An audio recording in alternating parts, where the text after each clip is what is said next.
तो ये हम लोग का चैप्टर का नाम है हेल्थ। चैप्टर का नाम क्या है? हेल्थ। ठीक है, द अल्टीमेट ट्रेजर्स। देखो ये वर्ड्स सबसे पहले समझेंगे कि हमारा ये वर्ड्स हेल्थ जो है क्या होता है। ठीक है, हेल्थ का एग्जैक्टली हिंदी मीनिंग स्वास्थ्य होता है। ठीक है, तो ये स्टेट ऑफ कंप्लीट फिजिकल, मतलब इसका मतलब जैसे हम लोग का बॉडी है ना, कंप्लीटली फिजिकली हो या मेंटली हो या सोशल हो। ठीक है, अगर आप फिजिकली मेंटली और सोशली क्या हो, फिट हो, तो आप क्या कहलाओगे? Healthy person कहलाओगे। इसीलिए आपका हेल्थ क्या होता है?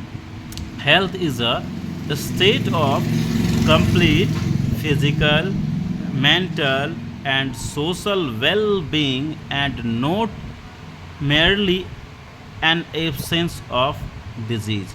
कह रहा है हम लोग को चला फिजिकली मेंटली सोशल फिट तो रहना ही है, उसके साथ साथ किस चीज़ का एब्सेंस होना चाहिए? डिजीज़ का। अगर कोई बीमारी है तो क्या हम लोग हेल्दी रहेंगे? नहीं रहेंगे। इसलिए क्या कर रहा है, उसके साथ साथ डिजीज़ का भी क्या होना चाहिए? एब्सेंस, अनुपस्थिति होना चाहिए। उसको क्या कहते हैं?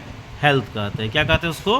हेल्थ। ठीक है, जैसे यहाँ हायरार्की बना के दिखाया है, फिजिकली हेल्थ होता है, सोशल, ठीक है, मेंटल, ये तीनों मिलके क्या बनता है? हेल्थ। अगर इस तीनों आपके पास, आप फिजिकल हेल्थ, सोशल बीइंग और ये मेंटल तीनों आपके पास फिट है, तो आप क्या कहलाओगे? हेल्दी कहलाओगे। इसी को क्या कहा जाता है? हेल्थ कहा जाता है। ठीक है, अब देखो हम लोग का यहाँ कंडीशन दिया है कि एसेंशियल, हम लोग का है condition essential for good health. ठीक है, condition essential for good health मतलब अच्छा स्वास्थ्य के लिए क्या सब कंडीशन एसेंशियल है। तो चला सबसे पहले हम लोग जो न्यूट्रिशंस लेंगे वो एडिक्वेट होना चाहिए। ठीक है, हाइड्रेट होना चाहिए। अगर आपका न्यूट्रिशन सही नहीं है तो आप हेल्दी नहीं रह पाओगे। न्यूट्रिशंस का मतलब कि हम लोग को ऐसा बैलेंस डाइट समझता है ना, जिसमें सभी न्यूट्रिशन होता है। ठीक है, इस तरह का हम लोग का फूड लेना पड़ेगा। फिर कह रहा है staying active physically by exercising regularly, हम लोग को रेगुलर क्या करना चाहिए? एक्सरसाइज भी करना चाहिए। Avoiding packed and processed food, चला पैक्ड और प्रोसेस्ड का मतलब होता है जंक फूड, सिंपली समझ लो, जो हम लोग बाहर की दुनिया से एकदम तला हुआ भुंजा हुआ खाना लेते हैं, वो उसको हम लोगों को क्या करना चाहिए? अवॉइड करना चाहिए। ठीक ना। फिर कह रहा है bad habit like smoking and drinking, इसको भी क्या करना चाहिए? अवॉइड करना है अगर आपको गुड हेल्थ चाहिए तो। Maintaining social equality and harmony, इतना आपको ध्यान रखना है। किस चीज़ के लिए? Condition essential for good health के लिए। अब देखो नेक्स्ट हम लोग का पॉइंट क्या आ रहा है? डिजीज़ क्या होता है? तो डिजीज़ जो होता है वो एक डेविएशंस है।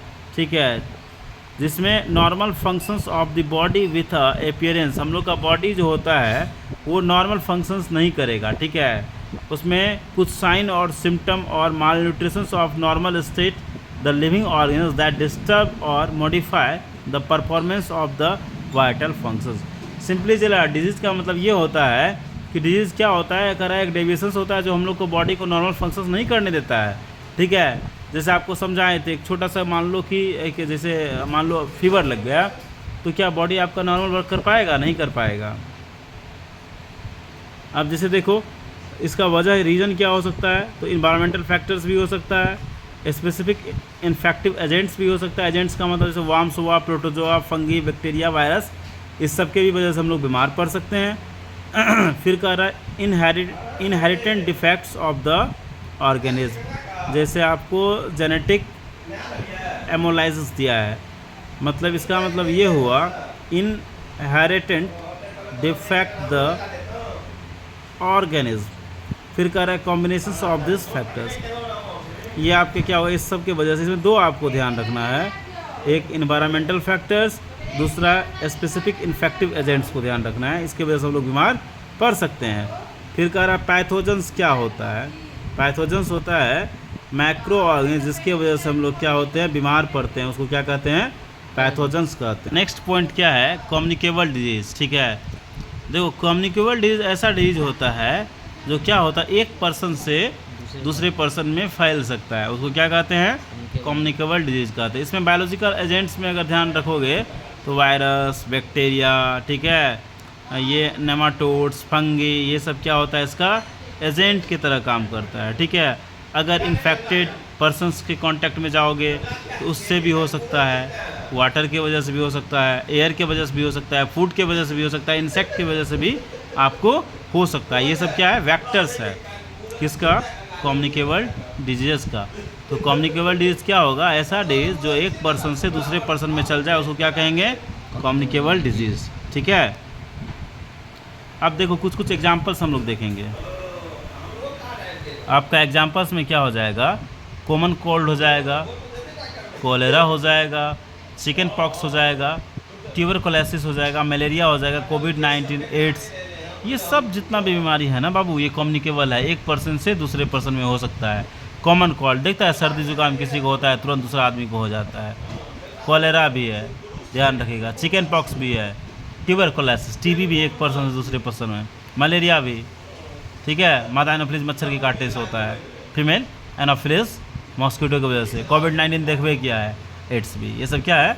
कम्युनिकेबल डिजीज़ हो जाएगा। तो चला ध्यान दो कि कम्युनिकेबल डिजीज़ जो होता है ये आपका अकर जो करेगा या स्प्रेड जो करेगा, इसका तरीका क्या सब हो सकता है? इधर ध्यान दो, इधर एक दिन हो गया। अब देखो बाय अब जैसे ब्रीदिंग दिया है, अगर कम्युनिकेबल डिजीज़ जैसे अभी हम सांस ले रहे हैं, अगर मुझे कोई बीमारी रहेगा तो तुम तक फैल जाएगा, या तुमको रहेगा तो हम तक फैल जाएगा, ठीक है। तो क्या कह रहा है?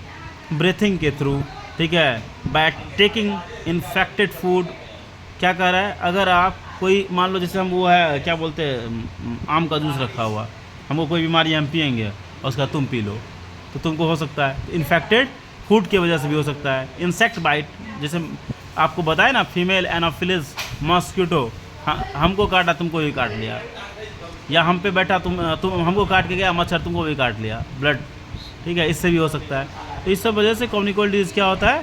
फैलता है, ठीक है। अब आगे देखते हैं हम लोग। चला, बहुत इंपॉर्टेंट है ये, एकदम एग्जैक्टली आपको याद रखना पड़ेगा। बैक्टीरिया है ना, ये बैक्टीरिया की वजह से कौन सा डिजीज़ हो सकता है याद रखना पड़ेगा। क्या है? बैक्टीरिया। देखो बैक्टीरिया की वजह से ट्यूबरकुलोसिस, टीबी हो सकता है।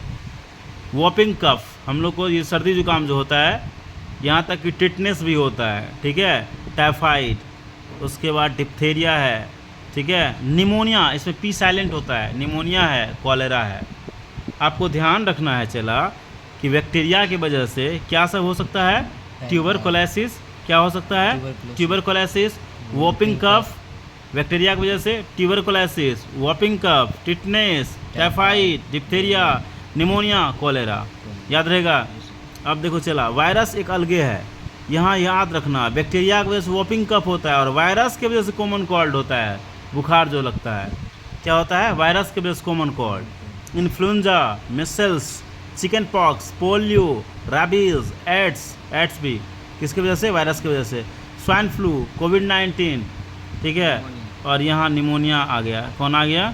दोनों में निमोनिया आ गया, ठीक है। तो ध्यान रखना। तो बाबू रे, बैक्टीरिया की वजह से हम लोग का क्या सब याद हो गया तुमको? Tuberculosis, TB, whooping cough, tetanus, typhoid, diphtheria, pneumonia, cholera. और वायरस की वजह से common cold, influenza, measles, chicken pox, polio, rabies, swine flu, कोविड-19, ये सब हो जाएगा। याद रहेगा ना इतना? अब देखो हम लोग का क्या है? प्रोटोजोआ है। प्रोटोजोआ की वजह से क्या हो सकता है? प्रोटोजोआ की वजह से सबसे इम्पोर्टेंट देखो, ये स्लीपिंग सिकनेस होता है, नींदे लगते रहेगा प्रोटोजोआ की वजह से। डिसेंट्री, दस्त सबका होना। फिर क्या है? मलेरिया। प्रोटोजोआ की वजह से 3 इम्पोर्टेंट है। एक मलेरिया हो जाएगा, क्या हो जाएगा? एक गिरा नहीं दिया बेड पर, स्लीपिंग सिकनेस और डिसेंट्री। फिर क्या है हमारा? फंगी की वजह से, एकदम याद रखो, रिंगवार्म होता है, एथलीट कोच, हाँ नोचनी सब देखा है होते हुए, उसी को कहते हैं रिंगवार्म, जो फंगी की वजह से होता है। ये रिंगवार्म, नोचली, एथलीट फूड पॉइजनिंग भी फंगी की वजह से होता है। ब्रेड मोल्ड हो जाना, ख़राब हो जाना, ये किसकी वजह से होता है? फंगी की वजह से होता है, ठीक है। अब देखो थोड़ा पकड़ना, 10 नंबर भी आपको सीधा याद करने वाला। अब ये बताएं कि कॉमन कोल्ड किसकी वजह से होगा? वायरस की वजह से। इन्फ्लुएंजा वायरस की वजह से। मेसल्स वायरस की वजह से। Tuberculosis bacteria. Chicken pox virus. ये सब बता चुके हैं किसकी वजह से होता है। बट आपको ये ध्यान रखना है कि इन्फेक्टेड किसको करेगा? कॉमन कोल्ड में रेस्पिरेटरी हम लोग का ट्रैक्ट जो होता है उसमें इन्फेक्टेड होता है। इन्फ्लुएंजा में रेस्पिरेटरी ट्रैक्ट, मेसल्स में स्किन या रेस्पिरेटरी, ट्यूबरकुलोसिस में हम लोग का लंग्स, चिकन पॉक्स में स्किन, फिर ये पर्ट्यूसिस में तुम्हारा रेस्पिरेटरी ट्रैक्ट। ये ऑर्गेन आपको ध्यान रखना है।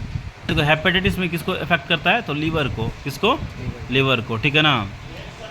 गिर्डिया जो है इसमें इंटेस्टाइन होता है, टाइफाइड जो होता है इंटेस्टाइन होता है, कॉलरा में इंटेस्टाइन, एस्केरिस में ये राउंड वार्म की वजह से होता है, ठीक है, इसमें भी क्या होगा, इंटेस्टाइन होगा, ठीक है।